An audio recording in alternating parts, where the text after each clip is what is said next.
fait du bien toujours de louer le Seigneur ensemble, en famille. Et puis, je vous invite à ouvrir vos Bibles à 2 Thessaloniciens, chapitre 1. On est dans notre série qui s'appelle « Ayez confiance ». C'était une série de lettres, 2 lettres que Paul a écrites à une jeune église qu'il a commencé avec une équipe de Sylvain ou Silas et Timothée. Ils ont commencé cette église et en très peu de temps, l'église a reçu beaucoup de persécutions et les fondateurs, les 3, devraient quitter. Et donc, cette église était laissée un peu sans dirigeant, sans aide. Et donc, Paul a écrit ces lettres pour les aider à distance. Il voulait y aller, mais en attendant, il a envoyé ces lettres remplies d'encouragement. Pourquoi confiance? Car au fur et à mesure, les personnes commençaient à avoir des doutes, des questions, et surtout sur la notion de l'avènement de Jésus-Christ. Ça devenait un vrai problème, une source douteuse pour l'Église. Et donc, on voit beaucoup de ces thèmes dans ces 2 épîtres. Alors, on a passé verset par verset en 1 Thessaloniciens. Donc, maintenant, on vient de commencer le 2e épître. Une lettre qu'il a écrite assez vite après la première. Donc, c'est presque comme s'il a continué la première épître tout de suite. Et donc, aujourd'hui, nous serons au verset 6 à 12. Donc, ayez confiance, c'est le thème.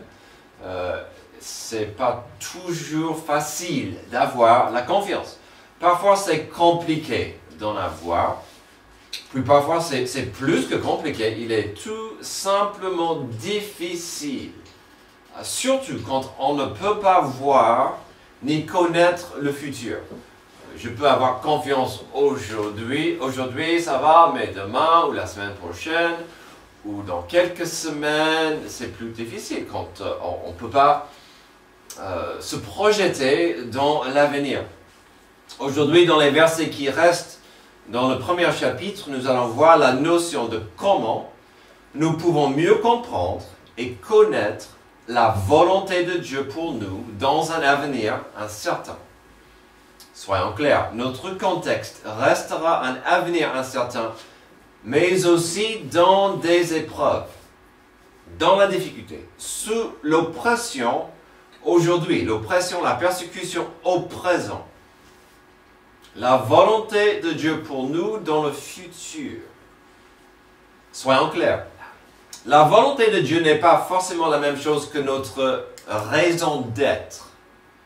Le monde moderne dirait que notre raison d'être est plus ou moins simple. Notre raison d'être, c'est de trouver, d'avoir une bonne éducation, trouver un travail qui vous plaît afin de vivre une belle vie, trouver l'amour de votre vie, fonder une famille. Mais beaucoup de ça tournera autour du succès qui tournera aussi, lui, de l'argent.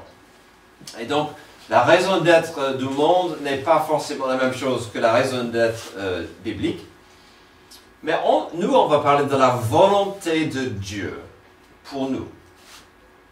Elle serait tout de même liée à notre raison d'être globale. Certains diraient que la volonté de Dieu dépendra selon votre âge. C'est pas bête de dire que la volonté de Dieu pour quelqu'un qui a 9 ans ne sera pas la même chose que la volonté de Dieu pour quelqu'un qui aura 99 ans. Forcément. Peut-être quotidiennement, mais pas globalement. Et donc, peut-être la volonté de Dieu pour quelqu'un qui a la retraite en vue ne sera pas la même pour la personne qui a la fac en vue. Donc, c'est vrai que l'âge pourrait changer la volonté de Dieu globale, mais qu'est-ce que ça nous touche aujourd'hui? Il y a aussi quelques passages qui résument bien la volonté de Dieu pour l'humanité En voici quelques exemples. Je sais, j'entends souvent, il y a quelqu'un que je connais qui pose souvent la question, mais pourquoi j'existe? Pourquoi on existe? Pourquoi on est là? Je veux savoir. En Éphésiens 2:10, c'est plutôt un verset qui est destiné aux enfants adoptifs de Dieu, mais cela n'empêche pas la vérité du verset pour tout le monde. Et donc, Éphésiens 2:10, c'est pour tout le monde parce que Dieu veut que tout le monde soit sauvé. Amen. Dieu veut que tout le monde soit ses enfants adoptifs, même si cette volonté est assez précise pour ses enfants. Éphésiens 2:10, en réalité, c'est lui qui nous a fait. Nous avons été créés en Jésus-Christ pour des œuvres bonnes que Dieu a préparées d'avance afin que nous les pratiquions. Et donc, on voit ici, on est créé, notre volonté est pour glorifier notre Créateur qui nous a donné vie avec nos bonnes œuvres, avec nos vies, que nos vies reflètent sa gloire. Il y a aussi un autre passage, le passage classique de Matthieu 22, qui contient un des poteaux du but de notre Église. Le but de notre Église, c'est de faire et former des disciples de Jésus. Le but principal, c'est ce qu'on appelle l'amour au carré. Donc voici un passage qui résume très très bien la volonté de Dieu pour l'humanité. Maître, Matthieu 22:36, Maître, quel est le plus grand commandement de la loi? Jésus lui répondit, tu aimeras le Seigneur ton Dieu de tout ton cœur, de toute ton âme et de toute ta pensée. Encore beaucoup de totalité, beaucoup de 100%. Verset 38, c'est le premier commandement et le plus grand. Et voici le deuxième, qui lui est semblable, tu aimeras ton prochain comme toi-même. Amen. De ces deux commandements dépend toute la loi et les prophètes. Amen. Amen. On a beaucoup parlé dernièrement de la loi mosaïque, combien c'était compliqué, difficile, impossible. Jésus a dit, ça se résume facilement dans l'amour pour Dieu et l'amour pour votre prochain. C'est relations intimes. Puis, il y a un passage incroyablement profond et riche dans l'Ancien Testament qui résume si simplement la volonté de Dieu pour nous. Alors, il y a un contexte de ça, mais ce verset, Michée 6:8, peut rester debout. Il peut être indépendant de son contexte et c'est magnifique. On t'a fait, et donc j'ai mis Michée 6:8 dans le Louis II, on t'a fait connaître aux hommes ce qui est bien et ce que l'Éternel demande de toi. Donc voici la volonté de Dieu pour nous, ce que tu pratiques la justice, que tu aimes la miséricorde et que tu marches humblement avec ton Dieu. J'ai toujours dit que c'est pour moi très très fascinant de voir que dans ce petit passage, on peut trouver pas mal des valeurs du dernier passage, de aimer Dieu et d'aimer ton prochain. Marcher humblement, pratiquer la justice, mais vraiment tout y est. Alors dans notre passage aujourd'hui, pouvons-nous trouver de la volonté de Dieu, surtout sachant que ce monde est dur et obscur, sachant que ce monde est froid et franchement misérable, trop égoïste. Est-ce qu'on peut trouver et pratiquer la volonté de Dieu dans un tel monde? Si vous voulez mieux savoir et comprendre la volonté de Dieu pour vous, une partie de cela se trouve dans notre passage aujourd'hui. Avant de nous y lancer, il faut comprendre quelque chose par rapport à notre passage. Il y a un contexte dans notre passage, un thème important ici qui dominera l'approche de Paul dans ce qu'il écrit. Sachez que Paul écrivait la suite avec une image magnifique et puissante en tête. C'était l'image glorieuse dans son esprit de Jésus-Christ qui revenait pour régner. D'accord? Donc, ça va et doit vous aider à comprendre notre passage du jour, parce que dans son esprit, Paul va parler du retour de Jésus. Il revient pour régner. Tout à l'heure, on a eu une question. Est-ce qu'il y aura une fin à la grâce? On verra aujourd'hui qu'à un moment donné, il y aura un moment où les gens doivent faire face à la justice. La grâce sera disponible, mais il y a la justice à payer. Alors, sachant que Jésus revient pour régner un jour, quelle est sa volonté pour moi aujourd'hui? Donc ça, c'est le dilemme. Il faut comprendre certaines choses, puis bien sûr les appliquer. On y va. Sachant que Jésus revient pour régner un jour, quelle est sa volonté pour moi aujourd'hui? Il faut comprendre d'abord que il y aura sa grâce dans la souffrance. Verset 6. En effet, il est juste aux yeux de Dieu de rendre la souffrance à ceux qui vous font souffrir et de vous donner, à vous qui souffrez, du repos avec nous lorsque le Seigneur Jésus-Christ, Seigneur Jésus apparaîtra du ciel avec les anges de sa puissance. Hélas, on doit commencer avec ce mot souffrance. Tout de suite. Si vous étiez là la semaine dernière, le dernier point du message tournait autour de la souffrance. Donc, ça va de soi qu'en passant du verset 5 la semaine dernière, aujourd'hui au verset 6, on verra encore cette idée de la souffrance. Comment et pourquoi on doit y faire face. Certes, au verset 6, ça commence avec une souffrance intéressante. Une justice, un jugement, si vous voulez, pour, entre guillemets, les méchants. Donc c'est assez intéressant de voir, il commence tout de suite avec une souffrance pour les méchants, mais il va passer tout de suite à nous. Et donc, pour notre premier point, on va viser plus le verset 7 et notre part aujourd'hui dans la formule. Puis croyez-moi, Paul reviendra sur ce qu'on voit au verset 6. Dans ces prochains versets.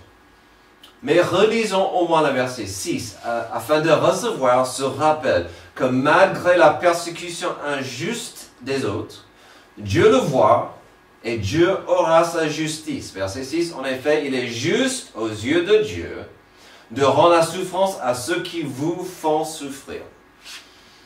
Malheureusement, on va être maltraité. Les gens ne seront pas toujours gentils envers vous.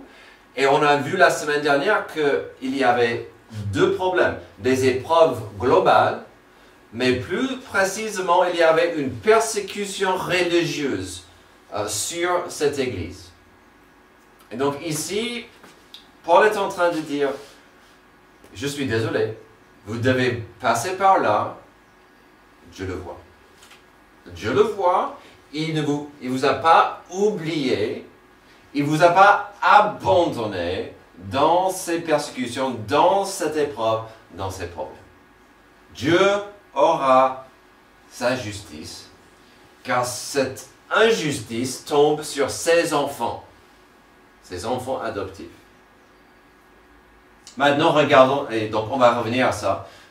Maintenant, regardons le verset 7, car il contient la vérité de notre premier point et il nous rappelle de l'importance de comprendre et savoir la volonté de Dieu pour moi dans un monde cruel. Le verset 7 est de vous donner, à vous qui souffrez. Donc il parle dans le présent, aujourd'hui, à vous qui souffrez aujourd'hui, du repos, avec nous, lorsque le Seigneur Jésus apparaîtra du ciel avec les anges de sa puissance. Donc, on verra que Paul adressera la justice et le jugement à venir quand Jésus revient. Alors, la Bible est claire, le passage se trouve en Apocalypse. La Bible est claire, il ne faut pas enlever ni ajouter des parties de la parole de Dieu.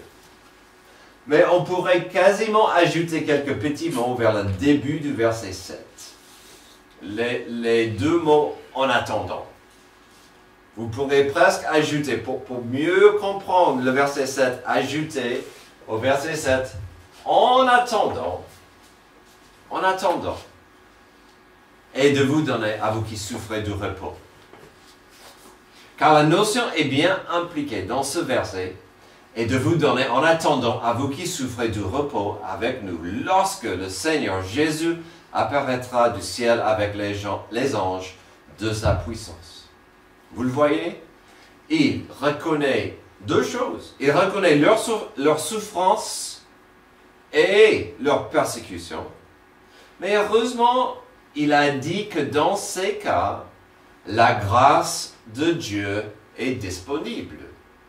On a beaucoup parlé de la grâce de Dieu dernièrement. La grâce de Dieu, c'est la richesse de Dieu qu'on ne peut pas mériter, qu'il nous donne, les bienfaits de Dieu qu'il nous donne, des bénédictions de Dieu qu'il nous donne, qu'on ne peut pas mériter. Et cette grâce pourrait être plusieurs choses. Ça pourrait être miséricorde, amour, patience, de l'argent, une bénédiction, une réponse à la prière. Ça pourrait être, dans ce cas, du repos. Du repos. Il dit, la grâce de Dieu dans votre souffrance, c'est le repos. Vous n'êtes pas tout seul, vous n'êtes pas abandonné, vous n'êtes pas isolé. Vous aurez à votre disposition le repos de Dieu. Ça me parle, je ne sais pas pour vous. Parfois, c'est dur d'être dans ce monde cruel et de dire, Dieu, j'ai besoin d'une touche de ta grâce. Un peu de repos, de la méchanceté du monde. J'ai dit, il y avait parlé de deux choses. Ce n'était pas que du repos pour eux. Paul a ajouté quelques mots précieux dans ce verset. Il a dit avec nous. Et de vous donner, à vous qui souffrez du repos, avec nous, lorsque le Seigneur Jésus apparaîtra. Avec nous. Quel beau rappel. Paul disait, quelque part, je vous comprends. Je souffre aussi. Je comprends un peu la peine, des malheurs. Vous ne souffrez pas toute seule. Vous n'êtes pas unique dans la souffrance que vous subissez. Nous aussi, on y est avec vous. On est séparés, on est loin, mais ce n'est pas que vous qui souffrez. Heureusement, la grâce de Dieu est disponible pour vous. Pour nous, nous sommes ensemble dans ce problème. Et donc, on revient à cette notion que nous avons lue la semaine dernière. Ce n'est pas que la vérité par rapport à cette bulle protectrice de Dieu dans cette vie. Parce que la Bible ne promet pas cette bulle protectrice. Il n'y a pas cette notion que Dieu nous doit une bonne santé en tout le temps. Beaucoup d'argent et beaucoup de succès en tout moment. En fait, des épreuves, même parfois la persécution, sont inévitables. Et on a vu la semaine dernière que ça montre que vous avancez, vous progressez si vous souffrez. Mais heureusement, nous avons une solidarité de famille dans la grâce de Dieu. Et donc, on doit pratiquer cette solidarité de grâce dans la famille de Dieu. On a beaucoup parlé ces dernières semaines, au moins de prier pour la souffrance d'un tel, de prier pour des problèmes, des épreuves d'un frère, d'une sœur, de prier pour des besoins des gens, de prier pour la volonté de Dieu pour quelqu'un. Et on va revenir à ça tout à l'heure. Mais on voit ici grâce dans la souffrance. C'est important. C'est facile à oublier. Mais il ne faut jamais oublier qu'on a la grâce de Dieu dans la souffrance. Sachant que Jésus revient pour régner un jour, quelle est sa volonté pour moi aujourd'hui, après avoir vu sa grâce dans la souffrance, aussi il y aura sa justice dans sa présence. Verset 8. Au milieu d'une flamme de feu, pour punir ceux qui ne connaissent pas Dieu et ceux qui ne obéissent pas à l'évangile de notre Seigneur Jésus-Christ. Ils auront pour peine une ruine éternelle, loin de la présence du Seigneur et de la gloire de sa force, lorsqu'il Il viendra ce jour-là pour être célébré parmi ses saints et admiré parmi tous ceux qui auront cru. Or, vous avez cru à notre témoignage. Donc, on verra beaucoup dans ces petits versets, dans ce petit passage, la présence de Jésus quand il revient. Quand il sera enfin de retour. Sachant que Jésus revient pour régner un jour, et cela est imminent. En attendant, donc encore ces deux mots, en attendant, nous avons sa grâce, nous avons son repos. Les siens ont sa grâce dans le présent. On a vu ça. Mais qu'en est-il de ceux qui ont refusé Jésus-Christ, le Sauveur et le Seigneur? Le souverain qui revient, le roi des rois. Quand il revient, sa présence exigera la justice. À un moment donné, la présence de Jésus sur cette planète exigera la justice. La justice doit être payée. C'est ce que notre passage explique.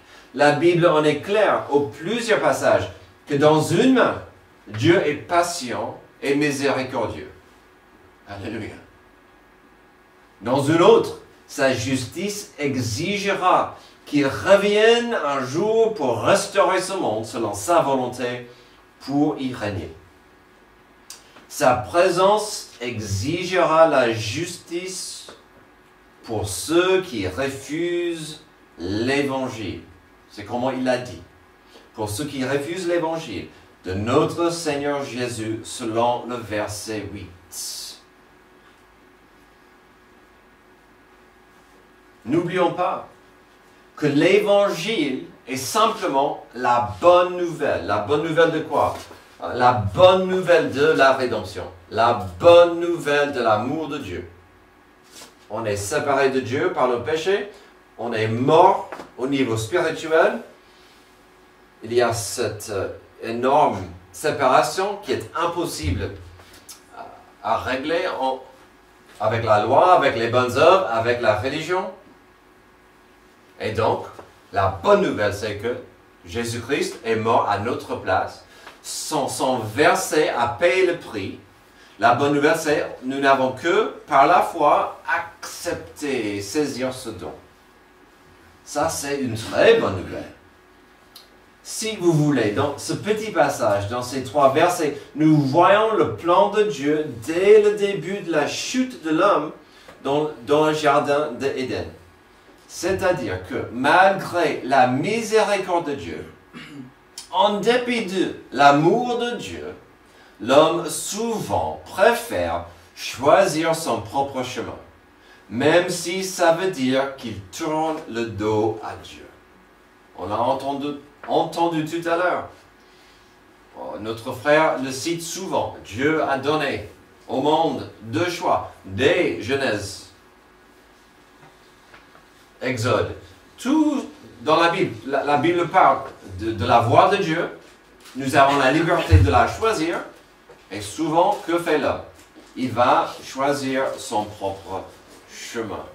Et donc, au verset 8, on a ce rappel que l'Évangile était disponible à ces personnes. Au milieu, verset 8, une flamme de feu pour punir ceux qui ne connaissent pas Dieu et ceux qui ne obéissent pas à l'Évangile de notre Seigneur Jésus-Christ.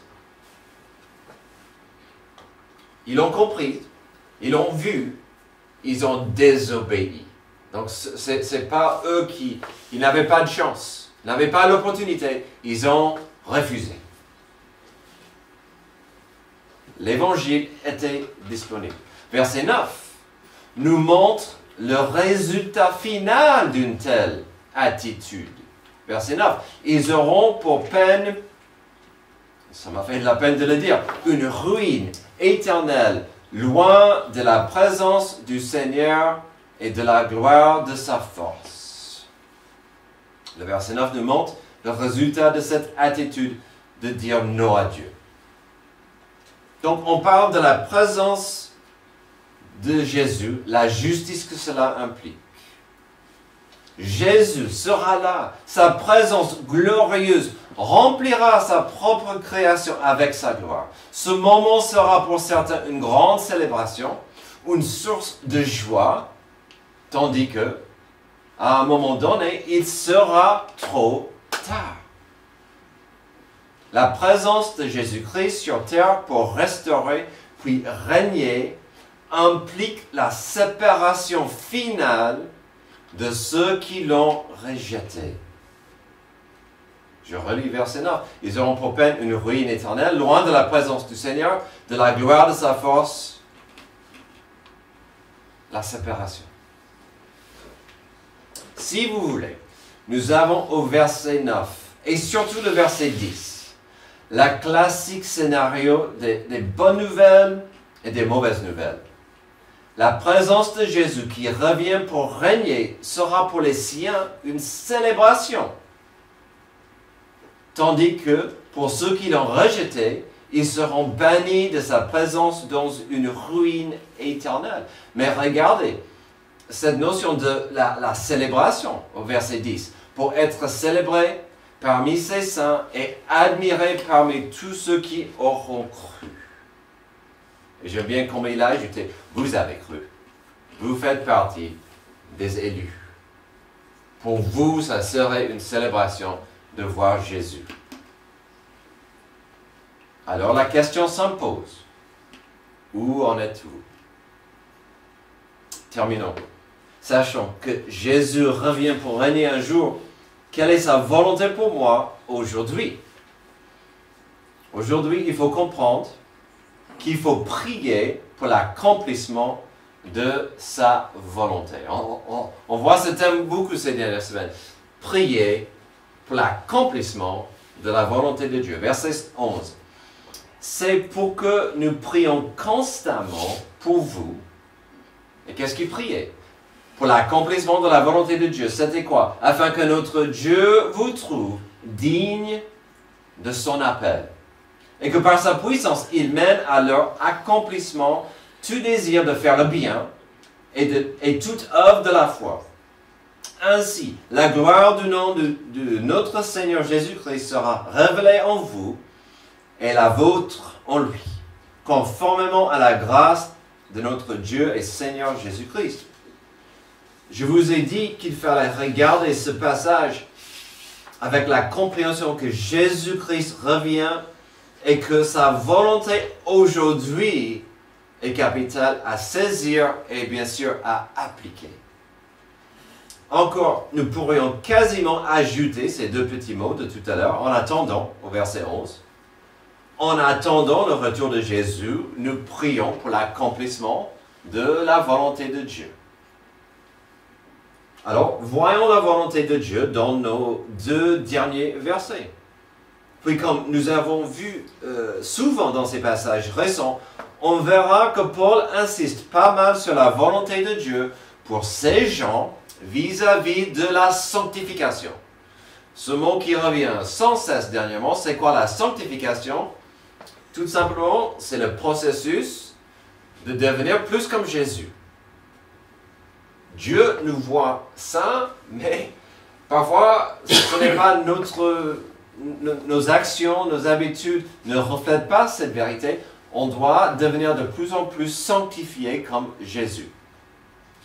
En fait, on va relire le verset 11, puis le comparer avec un des versets de notre introduction. Verset 11 de notre passage, c'est pourquoi nous prions constamment pour vous, afin que notre Dieu vous trouve digne de son appel, et que par sa puissance, il mène à leur accomplissement tout désir de faire le bien et toute œuvre de la foi. Donc il dit, dans notre passage, la volonté de Dieu pour vous, c'est d'être digne de son appel, d'accomplir sa volonté et d'agir par la foi.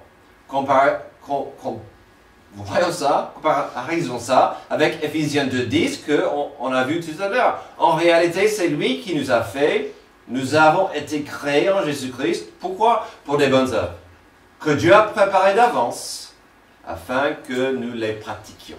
Amen. Je peux vous dire que ces deux passages sont complètement complémentaires.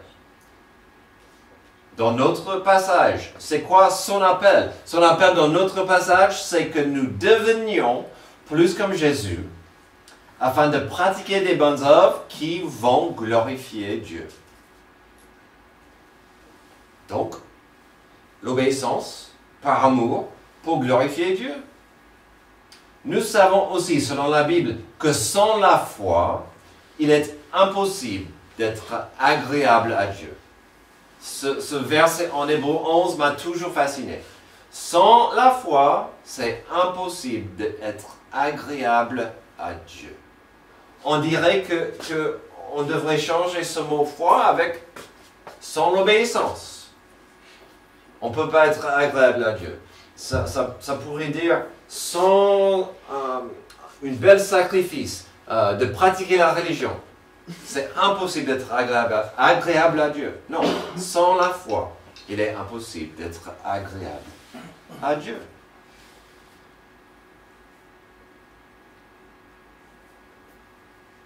Et donc, cette notion à la fin du verset 11, dans notre passage, ce n'est pas du tout choquant de vivre par la foi dans l'obéissance.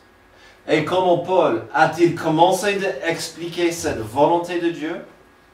Il dit au verset 11 qu'il priait que cette compréhension devienne évidente et claire pour vous. Nous pouvons prier cela. Nous devons prier pour cela. Prier la volonté de Dieu pour nos frères, pour nos sœurs. Prier que notre Église comprenne l'importance d'aimer Dieu et son prochain, de servir Dieu et son prochain, d'être fidèle à Dieu et à son prochain. On peut prier comme ça. Terminons avec le verset 12, avec le pourquoi de tout ça. Verset 12, « Ainsi, la gloire du nom de notre Seigneur Jésus-Christ sera révélée en vous et la vôtre en lui, conformément à la grâce de notre Dieu et Seigneur Jésus-Christ. » Tout revient à la gloire de Dieu. La gloire de Jésus-Christ sera enfin sur nous grâce à sa présence. Comme on dit souvent ici, il faut comprendre Genèse 1 et 2 et comment Dieu nous a créés dès le début afin d'être dans une relation de paix avec lui. Quand on arrive à comprendre cela et comment le péché a tout gâché, notre planète sera plus logique. La Bible devient plus claire, puis notre passage aujourd'hui prend une ampleur plus personnelle quand on comprend qu'on vit dans un monde brisé que Dieu veut restaurer. Car comment se termine le verset 12? La gloire de Jésus en nous, conformément à sa grâce. On revient encore, comme il faut, à la grâce. Il dit, ce qui compte, c'est que la gloire de Jésus soit en vous, afin de glorifier Dieu. Wow, c'est lourd. C'est beau. Pas toujours facile d'atteindre. Mais la volonté de Dieu pour nous, c'est de briller par sa grâce pour sa gloire. Dans ce monde pourri, quelle est la volonté de Dieu pour vous, pour nous? On a compris qu'il nous faut sa grâce dans la souffrance de ce monde. On a vu que sa présence impliquera une justice pénible pour ceux qui l'ont rejeté. On vient de voir l'importance de prier pour l'accomplissement de la sanctification dans ma vie. Puis, des fruits de cela sera que je vivrai pour lui et sa gloire. C'est incroyablement simple, mais profonde et pas toujours facile. Mais tout ça revient à la grâce. Revenons à la question alors. Dans ce monde pourri, quelle est la volonté de Dieu pour vous, pour nous? Dans un mot, je vais suggérer le mot accueil. D'accueillir. Genèse 1 et 2 nous montre un Dieu accueillant, qui cherche une amitié profonde avec sa création. Genèse 3 nous enseigne que ce lien ne sera pas totalement possible jusqu'à ce que Jésus-Christ revienne pour restaurer ce monde. En attendant l'histoire, quand on voit l'histoire de notre planète, l'histoire de la Bible montre un Dieu qui nous aime tellement, qui nous a bénis avec un pont. Il nous a donné la possibilité d'avoir la paix avec lui ici-bas en attendant. Nous avons un Seigneur accueillant qui souhaite restaurer nos vies ici-bas. En attendant, sommes-nous prêts? Suis-je prêt à accueillir Jésus-Christ, le Rédempteur, le Seigneur, le Souverain? Suis-je prêt à l'accueillir aujourd'hui? J'espère que je serai prêt à l'accueillir demain aussi. Mais aujourd'hui, sommes-nous prêts à dire oui à Jésus? Prions. Merci Dieu pour ce passage qui nous rappelle d'une vérité pénible, que la justice exige une punition future. Mais qu'aujourd'hui, heureusement, ta grâce nous est toujours disponible. L'Évangile, c'est la bonne nouvelle de ce don gratuit de Jésus. Ce don gratuit que tu nous as donné. Aide-nous à comprendre la nécessité de saisir, d'accueillir ta grâce, ta volonté et ton amour. C'est dans le nom de Jésus que je prie. Amen. Lèvez-vous s'il vous plaît.